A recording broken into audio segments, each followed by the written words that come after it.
Salut à toi.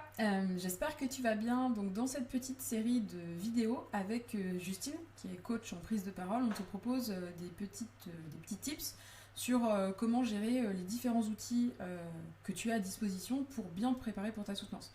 Donc au niveau des outils, on parle respiration, on parle voix, on parle corps et on parle espace. Donc j'espère que cette petite série, n'hésite pas à nous laisser des petits commentaires parce que si ça te plaît, on pourra réitérer sur d'autres sujets. Donc voilà, belle préparation de soutenance. Bon courage. Merci Justine. Donc là, on va rentrer dans le deuxième outil, donc à savoir la voix.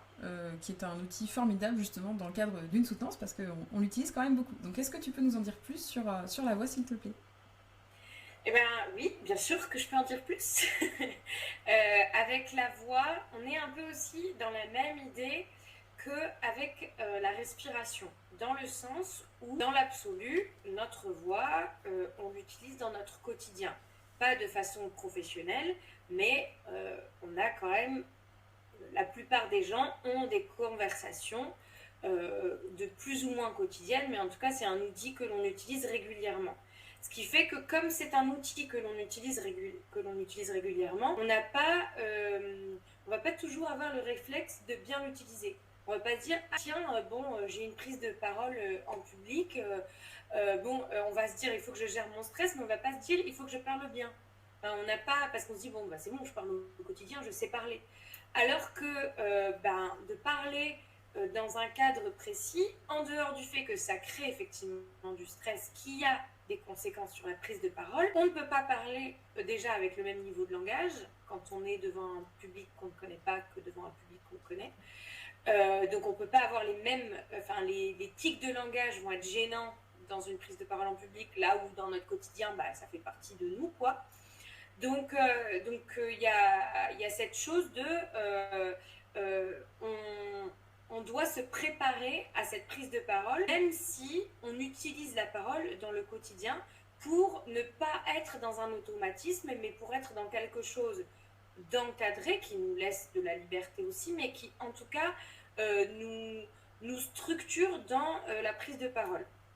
Et donc se préparer sur le plan de la voix, de l'articulation, ce sont des choses qui sont importantes parce que la voix, c'est qu'elle rend notre présentation intelligible et compréhensible.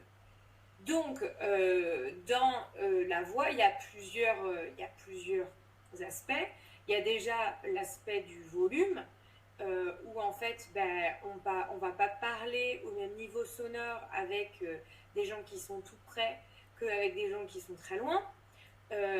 Et dans une présentation, ça nécessite de faire un effort. En fait, c'est ça. C'est-à-dire que de parler au quotidien, ça ne nous demande pas d'effort dans l'absolu. Sauf s'il y a une extrême timidité, mais quand on est avec des gens qu'on connaît, ça ne va pas nous demander forcément un effort. Mais de devoir parler en public, c'est normal que ça demande un effort. Ça demande de la concentration, c'est un effort physique. Enfin, on y reviendra après, mais en fait, de parler, ça implique tout le corps. On le disait plus tôt avec la respiration, ne serait-ce que parce que notre respiration, elle n'est pas juste bloquée ici, qu'elle met en jeu notre ventre. Déjà là, ça ouvre le champ d'expérience de la voix. Mais après, c'est pareil, en fait, nos sons, même si la base, elle se concentre à l'endroit des cordes vocales, en fait, tout notre corps, au moins le haut du corps, parce que il n'y a aucun son qui résonne dans le pied, soyons honnêtes, mais en tout cas, tout notre haut du corps est une caisse de résonance pour que notre parole, elle soit en pleine puissance.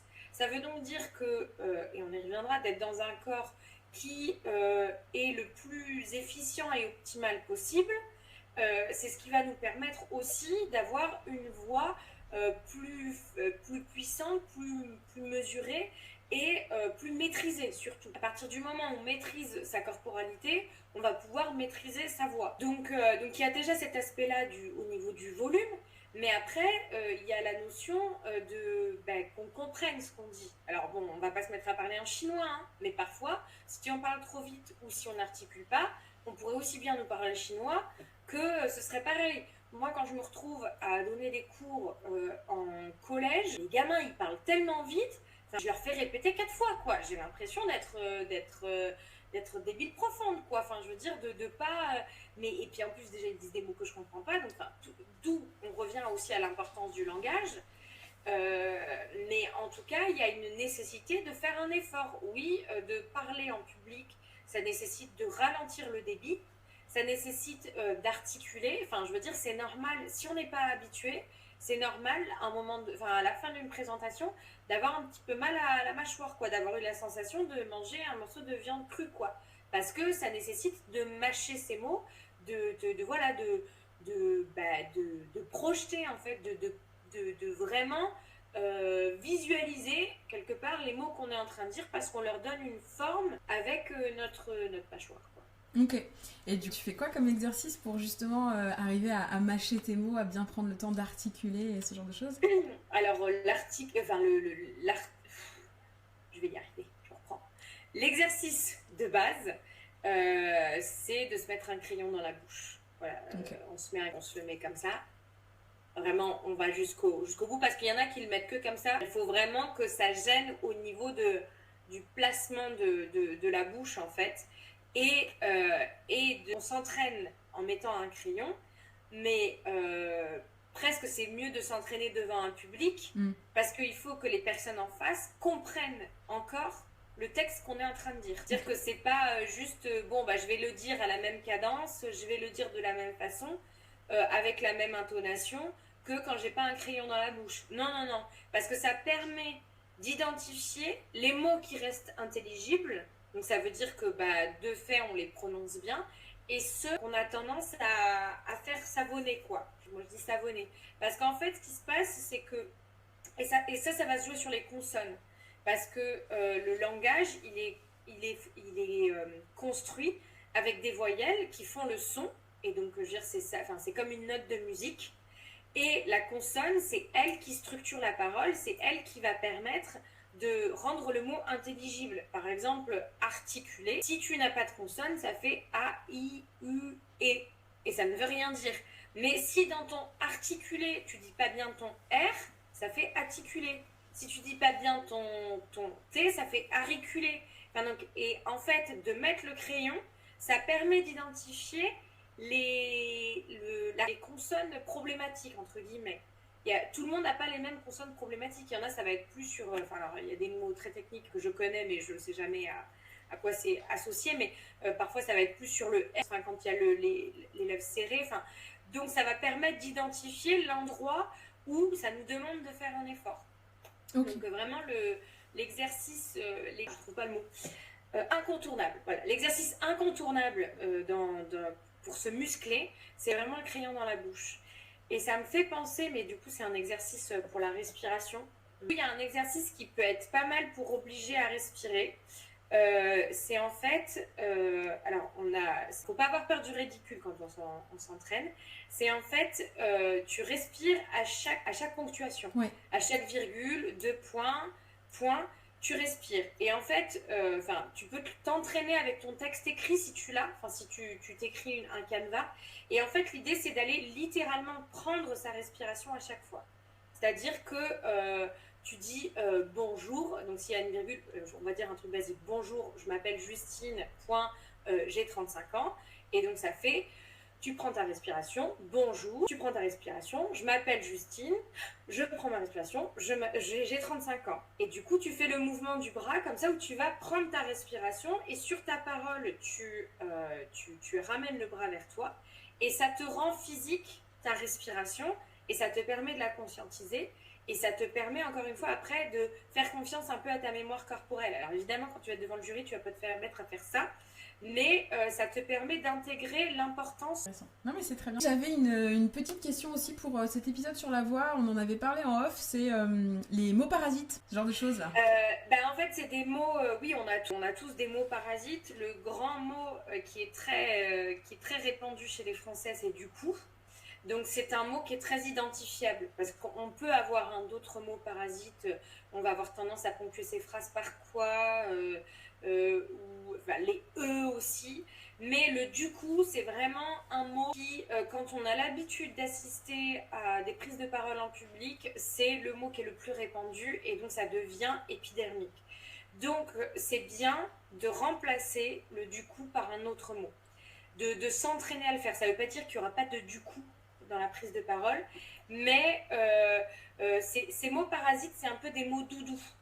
C'est en fait des mots rassurants qui, quand justement on a perdu le fil de sa pensée, nous permettent de raccrocher un peu les wagons et nous permettent de faire de la connexion logique.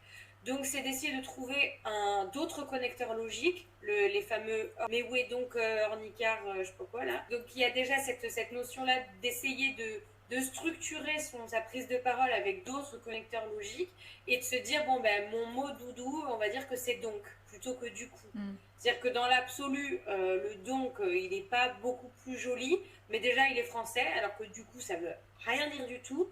Et ça permet de moins parasiter l'oreille en se disant, ok, dans ma prise de parole, mon mot de tremplin, mon mot béquille, ça va être donc. Après, par contre, il faut faire très attention parce que, par exemple, si on utilise donc, le risque, c'est de se mettre à dire donc du coup. Alors là, tu as tes deux béquilles et c'est bien moche, donc il faut faire attention.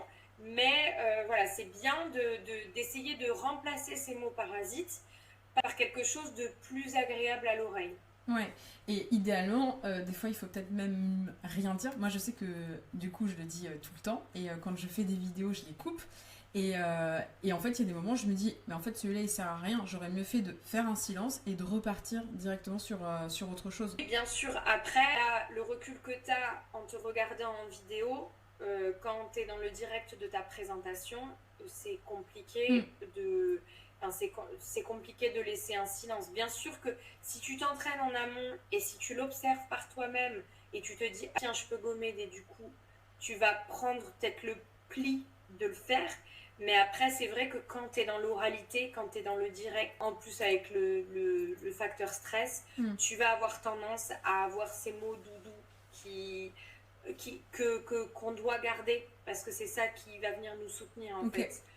À un moment donné, voilà, la prise de parole, c'est un exercice auquel on s'entraîne. On va s'entraîner pendant 3 semaines pour un oral, pour un examen. Mais après, c'est aussi au fil du temps. Et c'est vrai que, après ce que je disais hier en accompagnement, c'est le côté positif d'identifier ces mots parasites, c'est que dans tout le temps de la présentation, tu vas y être sensible aussi dans des temps de parole informels en fait.